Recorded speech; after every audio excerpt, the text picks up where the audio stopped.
So I'm speaking with composer Peter Nashel, whose career has given us scores pretty much in every genre and platform. Peter has worked on TV series like Rubicon and Lie to Me, Marco Polo, and Netflix movies like Carriers and Duck Tar, and of course his recent score to the critically acclaimed I, Tonya. Peter, thanks so much for speaking today.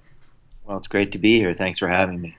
So to start, I would kind of love to know your background a bit. And so, when did music enter your life, and at what point did you decide to take that and focus on a career path in film and TV composition? Well, I mean, music's been in my life for I mean, I started off in school playing, the band instrument and really enjoyed it right from the get-go, and I actually kind of started off as a classical alto saxophonist, and played, excuse me, I played all through high school. In high school, I got more into jazz, and I started to play more almost like rhythm and blues and funk and jazz and that type of stuff. I started to do that, and I didn't initially go to school for music, but I was always taking music classes and always interested. And actually, for a period of time, really pursued developing a career as an instrumentalist. Oh I wow. took a year off from college, and came down to New York City and went to the Manhattan School of Music, which was a fantastic experience for me. It was so eye-opening to see people my age who were already so fully committed to a career in music, whether as a instrumentalist or a composer or whatever it was. It was, I guess, that hadn't really entered my mind at that point, that was something that I'd ever be able to do. But I met a lot of really, really inspiring people there. And I went back and finished my last year in school and was studying privately with like a jazz master, Jerry Bergonzi, up in Boston. And I studied all throughout college with a really kind of unsung jazz hero, a guy named Bill Barron. And I took all that and I came down to the city when I graduated and really wanted to be a musician, wanted to play on Broadway. I was trying to get my doubles together. And that was really where my focus was, and playing in a lot of different types of ensembles.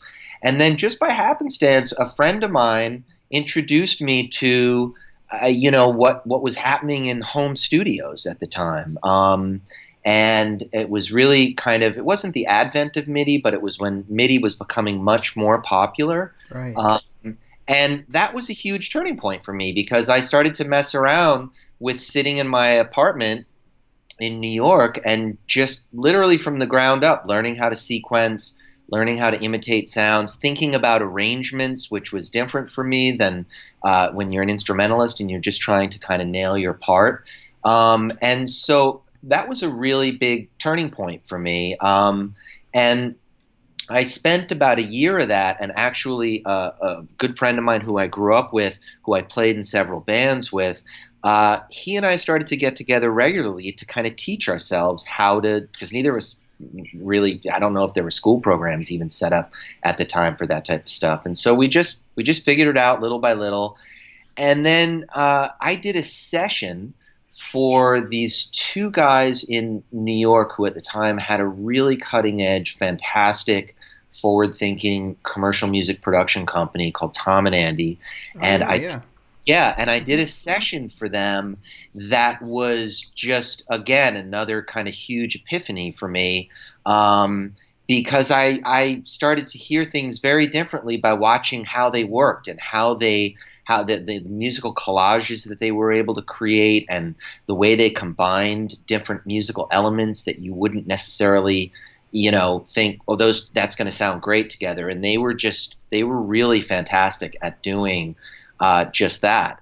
And so after I did the session with them, I approached them about, meeting my studio partner and we wanted to play them a tape of the stuff that we had been, working on just in our spare time. And they loved it, and that was a real. We weren't even trying to become composers for, at the time it was a lot of commercial work, Right. New York City, and it wasn't even something that we had sought out. But when I saw how they worked, I said to my studio partner, who's my studio partner now, but at the time I said, "We got to meet these guys. This is incredible what they're doing." And so we played them some stuff. They loved what they heard, and we kind of quietly became a go-to freelance team for them and wrote with them happily for, I don't know, maybe 2 years, just kind of staying out of the spotlight, writing, listening to a ton of music, really learning how to kick what sounded like the tracks of the day, which was a very interesting time because at that time they wanted things to sound very authentic and very real, like the popular music of the day, but it was still during that time period where no band with any credibility would sell their music to sell soap, and so Right. you had to become really good at sounding like this artist or that artist or this. And it was, unbeknownst to us, I think it was like this incredible training ground of just like we're doing club tracks and house tracks for beauty spots, and we were doing all different types of tracks, and we just loved that. And did that for several years happily, and we were growing our studio. We were making a really good living. It was a great way to kind of just get into the business without even really looking to get into the business. Yeah. And then from there, a friend of mine from college, who was one of the producers on an independent film, asked me to take a look at the film and visit the set and see if I'd be interested in doing that. And that was really how my first feature opportunity came about. And then it was, once I did a feature, I was kind of, the bug. I was bitten by the bug. I mean, it was a really incredible experience to kind of hear your music in a theater setting, mixed in like that. The scale of it just blew me away compared to doing a TV commercial on TV. And that was really the beginning of me just starting to get more into features and do documentaries, and that's pretty much what I've just been building upon ever since, and happily got into it. But I would say that didn't start to happen for me until my late 20s. Like, I was not somebody that always knew, oh, this is what I want to do, and I didn't apprentice with a famous composer where I kind of learned the ropes, which I was always kind of jealous of people that did things like that, because I just kind of sat in my bedroom and, basically figured it out. But that's pretty much how I got into it. So it was kind of late, and I was not, a Star Wars fanatic when I was a kid or any Right. of this. If anything, I kind of got into it more because I was just a fan of film, and I just loved the language of film and Absolutely. thought film was incredible, and then music was my window in. And you're in New York still, right? So where you're based out of? I'm based out of it. I mean, I have my studio partner, this guy that I grew up with. He and I have a music production company, and we have a studio set up in LA in Atwater Village, and we have one of the guys that works with us is in Nashville, in a single, small like writing environment there. And then the biggest studio setup that we have is in New York, and I spend most of my time in New York. I have a writing space out in Brooklyn that I go to and just hibernate in when I'm working on projects. But the commercial facility is still, it's a good business, and we work with just fantastic people on great projects. So That's we, amazing. yeah, we keep doing it. We keep doing it. Yeah, so you're bicoastal now, and I mean, you're in Nashville too. A lot of stuff is happening there, and do you find it kind of overwhelming to kind of ping pong between the two coasts, or do you kind of like coming over to LA and kind of working on films and then kind of going back and working on other stuff? I mean, do you like kind of the variety of everything? I do like the variety of everything. I mean, I absolutely, I'm like a closet. I'm a real lover of LA whenever I go to LA. And it's just, there's so many things about it that are thumbs up. I think that, it's not, when I need to get out to LA, I get out to LA. The New York community and the production community, it's a much smaller community than, it's teeny compared to LA. Right. But it's good, and I've managed to kind of bounce from project to project while staying mostly in LA. There have definitely been projects where I've spent extended periods of time, or in New York, and they're definitely projects that I've you have to be out to LA to take meetings or to work for a couple weeks at a time and make sure that everyone's on the same page and everyone's liking where things are going. But I will say that's one of the kind of amazing things about technology is that, you can work in wherever. And if you have an internet connection and, you have access to the musicians that you need in studio, you can kind of be anywhere, Absolutely. So I think that has changed a lot, and it's going to continue to change. But I like going back and forth. I have a whole different set of friends in LA who I know and love, and and then New York is New York is New York. Yeah. So let's talk about I, Tonya a bit, which is getting some amazing critical praise, and I saw it, and it's just an amazing film and so wonderfully written and acted, and your score is such a big part of that. So how did you get involved with this project? I mean, did you get brought on late? Have you worked with the director Craig Gillespie before, or is this your first time? This was my first time working with Craig. I did not get brought on early. In other words, I got brought on late, and it was a pretty compressed timeline. I think they were still trying to figure out the right tone and the right role for each for how the score was operating in the film, because the film musically, there are a lot of songs in there, and the songs play just a critical role in how you experience the film. And I give a lot of credit to Sue Jacobs for being able to make that happen, like that feeling, the immediacy, and just the selections of the songs that she chose were kind of incredible. And then I think, this was kind of what I said to Craig initially when we were chatting about ideas with music. I said, but then the score kind of can really play to this broader, deeper, or darker, rather, kind of dramatic element that's going on, all surrounding the incident. Right. So the score doesn't really come in until halfway through the film, and then it's just this other little character, this kind of slightly overblown, very, very dramatic character that's kind of speaking to, it helps kind of underline, and actually, frankly, it accentuates the humor of some of the stuff that you're watching because it's so ridiculously over the top. It took a while, it took a minute to kind of zero in on the right balance between the darkness and the humor, and between the drama and kind of not telegraphing too much, and just letting the film and the characters and the writing, because you mentioned at the top, and I couldn't agree more, the script and the acting, it's just incredible. Absolutely. So, yeah. And, I would say that the team that I worked most closely with was Sue Jacobs, the music supervisor, with Craig. And then a big part of this film is Tonya Reigel is the editor. I think in different hands, this film would not play the way that it does, and I think that's all credit goes to Tonya for that.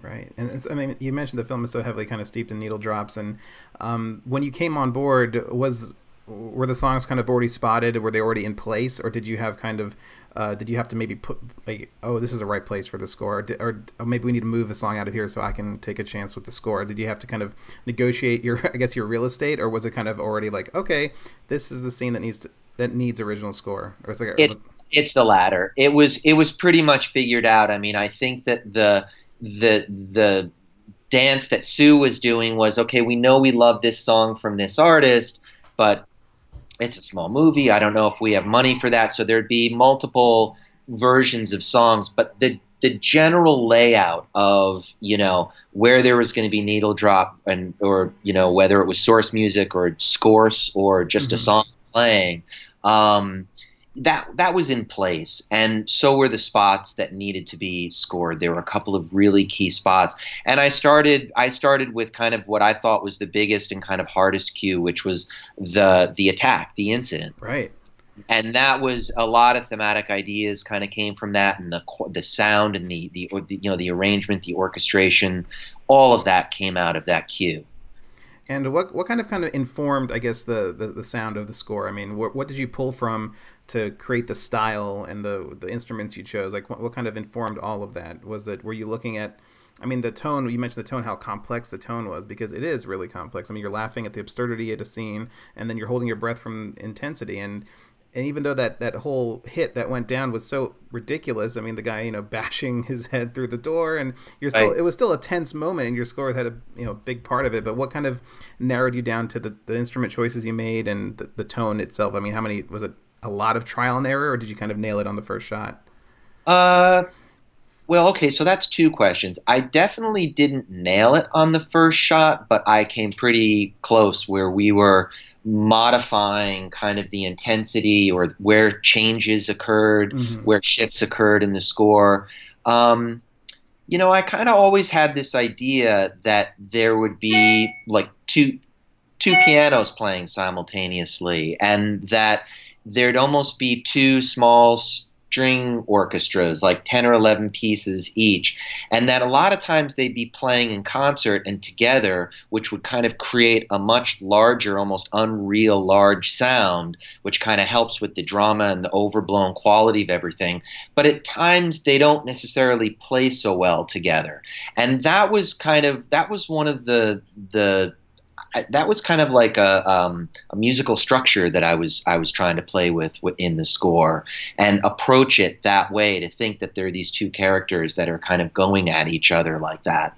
So that, and I think it's funny, I don't know that I would point to like another composer or another film. A lot of it was just me watching it over and over again, and watching the film from top to bottom several times, and then stepping outside the studio. Typical creative process that I think everybody kind of goes through. Absolutely. But yeah, I mean, I think one of the most difficult things, at least for me, and one of the most difficult things to do, is not to lean on, oh, that sounds like X, or oh, that sounds like Y, or that sounds like this composer or that style. I think it's very tempting to do that because it's a shorthand that people can understand. But a lot of times the stuff that really stands out and sticks in my mind, if you really listen to it, like there's just kind of maybe some elements that you would have never thought would be existing together and working so well together, or just something, a la kind of caveman about it, that it's not so refined. It's not like, oh, that's exactly like this composer's work or that composer. I really try not to do that. I try to just approach things kind of with a blank slate each time, and not think, oh, this has got to be like Bernard Herrmann meets Jerry Goldsmith meets, no, like that's just not how I approach it. Right. And when you do approach a film and you're kind of starting out, and we can maybe use Tonya as an example, but it could be any film, and I'm sure it's different between each project. But where does that first note come from? What really do you gravitate towards that kind of pulls that first idea out of your head? Do you love studying the characters and their like motivations? Do you like just kind of focusing on the cinematography, the pacing of the editing? I mean, is there anything in particular that you usually go to, or you just kind of let the music or let the movie speak to you, and just just let's see what happens, Honestly, I think it's that. I mean, I wish I could say that the cinematography has like an effect on that. I mean, I think, listen, if there's a cut of the film to watch, I try to watch that several times, and I try to understand what the filmmaker's trying to do with the characters and with the story. Because I think that if you can understand that, then you're going to understand why you're writing the music that you're writing. Then it's not just music that's making pretty pictures look good. It's there's an idea behind it, and I think that that's really critical in having a successful score. I'm forgetting. I was listening to a podcast of another composer talking about it, and he said it so eloquently. I'm trying to remember who it was, and I'm not. But he said, I always ask myself, why does this scene need score? What is not happening on the screen that the actors and the writing, and what's not being conveyed that the score could add to this scene? Right. And I think that's a really important thing. I mean, my process tends to be to watch the cut, try to understand the film, And then when I write, I actually tend not to write to any particular scenes initially.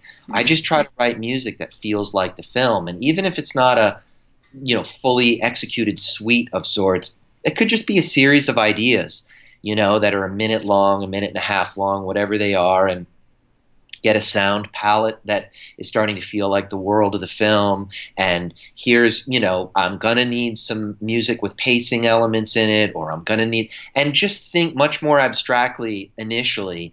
And I'm always just so pleasantly surprised because there's always one or two of those ideas that when you then start spotting it around the film, it just feels so organically matched to kind of what you're watching and how you're experiencing it. I love that when that happens, when you just kind of have that Yeah. synthesis and it just all makes sense all of a sudden, and you have that moment. It's yes, that's also very stress relieving, by the way. So kind of looking overall at your as your job as a composer, as your profession, what is the most rewarding thing about being a composer? Oh, I mean, I think the day that I get tired of the thrill of watching a piece of my music elevate a scene, a piece of music that I've written elevate a scene or really make people excited about watching something, like if I get tired of that, then it's time to move on because I don't get tired of that. Yeah. That is like the single most rewarding thing. It was like my first feature experience when I saw it in a theater. I couldn't I just couldn't I was so smitten with the scale of it, and there were so many things about that experience. It was so much more of a complete experience to me. And I still go for that. And frankly, what's interesting is that I feel like that used to be much more of the realm of film. And I think that we're certainly living in this golden age of TV, and I think so much of that has now kind of migrated or combined with the TV ecosystem. And the stuff that you see and hear on TV it feels like feature films to me. Like it's incredible stuff that's being produced and this, everybody has like a halfway decent system that they're listening to stuff on at home. So, you're not listening to, a mono playback through like a, 3-inch speaker. Absolutely. I mean, yeah, TV has taken off in such a way where, I mean, I think a lot of the great auteur kind of storytellers are going to television, and yeah, every now and then we'll get an amazing film like Tonya that kind of breaks the mold out of kind of the studio blockbusters. But there's a lot of great work on television right now. It's pretty awesome. Absolutely. And there's also a lot of great work in film, let's face it. Right. And most of, and it's, I think it's interesting because some of it is the big studio fare. Some of that stuff is just flawless. It's unbelievable. And the level of execution is incredible. But there also, as you're saying, there are these smaller films that aren't, budget wise, that still have huge ideas and have huge heart. And you watch Lady Bird and, it kind of takes your breath away. Like, you're like, how does somebody capture a performance like that and create that? And, there's not superheroes flying across the screen. And, it sticks with you. You think about it for 3-4 days later. Exactly. You have conversations with friends and family about it. So.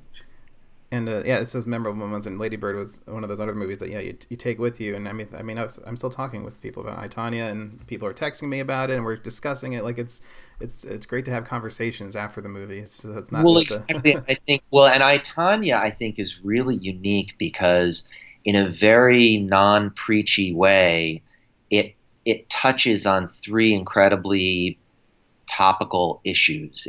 It really explores gender, it really explores class, and it really does a kind of goofball exploration of the truth. And what's the truth? And you can't think of 3 topics that aren't like just screaming at us daily in the headlines. Like, this is the conversation that we're now having, and without it feeling like somebody's giving you a history lesson or somebody's telling you what's right from wrong, it's just there it is. And you're right. The movie veers very quickly from something that you just are chuckling at to something that you're gasping at because you just can't even. But somehow, like both, like it's not like one's. Those elements work together. They really work together. Like they don't make an uneven film. They somehow add up to something much greater. Yeah, and I mean the screenplay is just that's like the nail of it. It's just like right there, and it's I mean how Steve handled that tone and everything is just amazing. Just breaking the fourth wall, and it was great. Incredible. Exactly. Exactly. Well, Peter, I want to thank you so much for your time today and for discussing your work and your career. And it's been so great to kind of pick your brain a bit and kind of live in your world. Well, thank you very much. It was a pleasure speaking with you as well.